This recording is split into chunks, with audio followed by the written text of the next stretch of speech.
അസ്സലാമു അലൈക്കും വറഹ്മത്തുള്ളാഹി. അൽഹംദുലില്ലാഹി ഹംദൻ കസീറൻ ത്വയ്യിബൻ മുബാറകൻ ഫീ വസല്ലല്ലാഹു അലാ മുഹമ്മദിൻ വഅലാ ആലിഹി വഅസ്ഹാബിഹി അജ്മഈൻ അമ്മാ ബഅദ്. നമുക്ക് എപ്പോഴും തോന്നിയിട്ടില്ലേ, എന്തിനാണ് ഇവരിത്ര ഉച്ചത്തിൽ സംസാരിക്കണതെന്ന് നമുക്ക് പലപ്പോഴും തോന്നിയിട്ടുണ്ട്. ഈ ഉച്ചത്തിലുള്ള സംസാരം നമ്മുടെ സംസാരത്തിൽ നിന്ന് ഒഴിവാക്കേണ്ട ഒരു കാര്യമാണ്.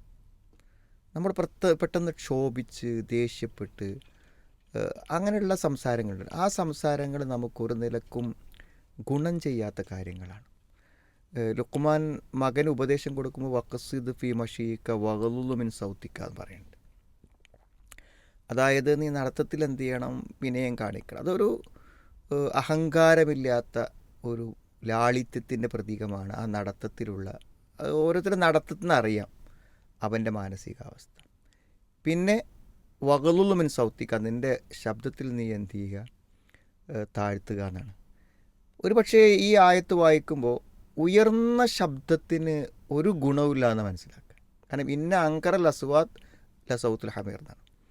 ഏറ്റവും മോശപ്പെട്ട വഷളായ ശബ്ദം എന്ന് പറഞ്ഞാൽ അത് എന്താണ്, കഴുതയുടെ ശബ്ദമാണെന്നാണ്.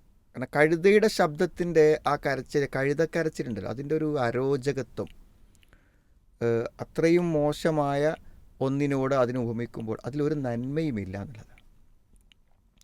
ഇപ്പോൾ സാധാരണ ആരാണ് ഈ ശബ്ദം ഉയർത്താറുള്ളത്? അങ്ങനെ അതായത് മുതിർന്ന ആളുകൾ താഴെയുള്ള ആളുകളോടാണ്.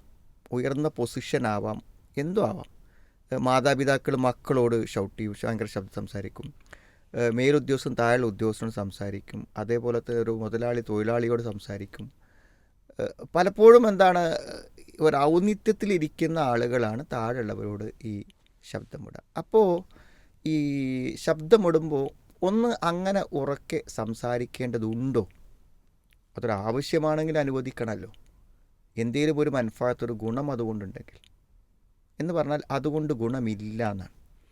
നിങ്ങൾ മക്കളോടാണ് ഉറക്കെ സംസാരിക്കുന്നതെങ്കിൽ അത് കേൾക്കുന്ന മക്കൾ ആകെ സങ്കടപ്പെട്ട് വിഷമിച്ച് പോകും. അവർക്ക് എന്താ അറിയുമോ, നമ്മുടെ ശബ്ദമിടുമ്പോൾ നിങ്ങൾ എന്ത് പറയുന്നു എന്നുള്ളത് അവർ പരിഗണിക്കുന്നില്ല.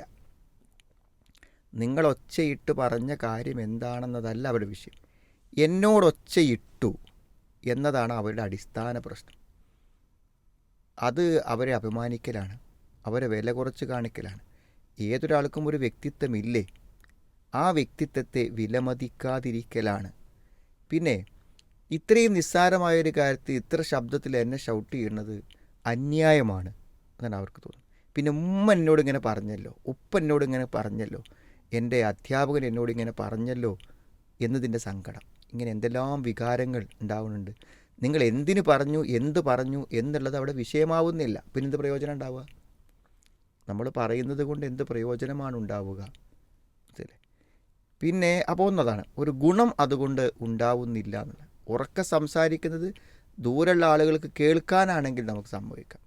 ആ ഉറക്കെ സംസാരം വേറെയല്ലേ, അത് ശബ്ദം കേൾപ്പിക്കാൻ വേണ്ടി നമ്മൾ ഉറക്കെ സംസാരിക്കുക. ബാങ്ക് കൊടുക്കുമ്പോൾ നമ്മൾ ഉറക്കെ കൊടുക്കുന്ന പോലെ ഉള്ള ഒരു കാര്യമല്ലല്ലോ. അപ്പോൾ ഒന്ന്. ഇവിടെ രണ്ടാമത്തത്, ഈ ശബ്ദമുയർത്തി നമ്മൾ പറഞ്ഞത് ആ വിഷയത്തിൻ്റെ ഗൗരവം കൊണ്ടോ അല്ലെങ്കിൽ ഈ ചെയ്ത വ്യക്തി അത്രമാത്രം വലിയ ധിക്കാരം കാണിച്ചത് കൊണ്ടോ അല്ല, മറിച്ച് നമ്മളുടെ ഒരു അസ്വസ്ഥതയിൽ നിന്നാണ് അത് പൊട്ടിത്തെറി വരുന്നത്. നമ്മൾ ചിലപ്പോൾ രോഗിയായിരിക്കും, അല്ലെങ്കിൽ നമ്മൾ ഒരു വിഷമാവസ്ഥയിലായിരിക്കും, അല്ലെങ്കിൽ നമ്മൾ വേറെ എന്തെങ്കിലും മാനസികമായ ബുദ്ധിമുട്ടിലായിരിക്കും. അത്തരം സന്ദർഭത്തിൽ എന്താ വെച്ചാൽ നമ്മൾ വിചാരിച്ച് നടക്കാതിരിക്കുക, നമ്മൾ അനുസരിക്കാതിരിക്കുക, നമ്മുടെ കാര്യങ്ങൾക്കൊരു തടസ്സം വരുമ്പോഴുണ്ടാകുന്ന ആ ഒരു പൊട്ടിത്തെറിയാണ്, ഒരു ക്ഷോഭമാണ്, ദേഷ്യമാണ് അവിടെ പ്രകടമാകുന്നത്. അതിന് ഈ ആൾ ഉത്തരവാദിയല്ലല്ലോ. തൻ്റെ അടുത്ത് സംഭവിക്കുന്ന ഒരു അബദ്ധം എന്താണ്, തൻ്റെ വാപ്പാക്ക് മാനസികമായി ഒരു വിഷമമുള്ള സമയത്തായിപ്പോയി എന്നുള്ളതിന് ഇയാൾ ഉത്തരവാദിയല്ല. അപ്പോൾ സംസാരത്തിൽ നമ്മൾ നല്ല ശ്രദ്ധ വേണം. ഇത്തരത്തിൽ ഉച്ചത്തിലുള്ള ശബ്ദം വരുന്നതിന് നമ്മൾ സൂക്ഷിക്കുക.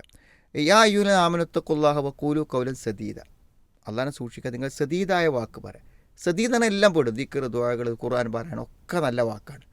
പക്ഷെ അത് ശരിക്കും പറയുകയാണെങ്കിൽ സദീദ് എന്ന് പറഞ്ഞാൽ എന്താണോ നമ്മൾ പറയൽ ആവശ്യമായി വരുന്നത് ആ ആവശ്യമായ ശൈലിയിൽ, ആവശ്യമായ വാക്കിൽ, ആവശ്യമായത് മാത്രം കേൾക്കുന്നവനെ അപമാനിക്കാനോ ചീത്ത പറയാനോ വിഷമിപ്പിക്കാനോ അല്ലെങ്കിൽ അവനെ കൊണ്ട് എന്തെങ്കിലും വേറെന്തെങ്കിലും വക്രമായ ഉദ്ദേശങ്ങളോ ഒന്നുമില്ലാതെ പറയുന്ന ശരിയായ സംസാരം. അതിൻ്റെ ഗുണം എന്താണ്? യുസ്ലിഹുലഹും ആമാലും, നിങ്ങളുടെ പ്രവർത്തനങ്ങളൊക്കെ നന്നാക്കി തരും. വയഫില്ലതുനുബക്കും, നിങ്ങളുടെ പാപങ്ങളൊക്കെ പുറത്തു തരും. എന്തൊക്കെ ഗുണമുണ്ട് നല്ല സംസാരത്തിന്.